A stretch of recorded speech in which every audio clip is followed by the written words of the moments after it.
प्रचार करण्यावाला आहे. तर काही विरोधक आता बोललं तर राग येईल काही लोकांना, फार विचित्र अशा पोस्ट टाकायला लागलेत. त्याला आपले बरेच लोक ते प्रत्युत्तर करतात, पण ते असं बरोबर नाहीये. मी या आझाद मैदानावरूनच इथूनच घडलेला आमदार आहे.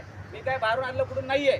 की डायरेक्ट कुठल्या तरी संस्थाचालकाचा पोरगा किंवा आमदाराचा पोरगा नाही, पण आमदार आलेला आहे. याच आझाद मैदानावर आंदोलन करून तुमच्या सोबत बसून 20% अनुदान पहिल्यांदा मिळवून देऊन इथून ज्ञानेश्वर मात्रे पुढे गेलेला आहे.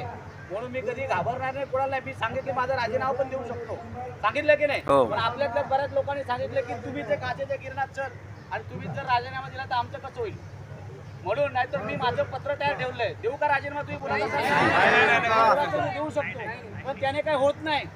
तिथे मला माहिती आहे तिथे हलवावं लागतं आणि ते हलवण्यासाठी गरज आहे. बरोबर, माझ्यासारखे अनेक आता अभ्यंकर साहेब प्रयत्न करतात, अजून 2-4 आमदार आहेत, हे सगळे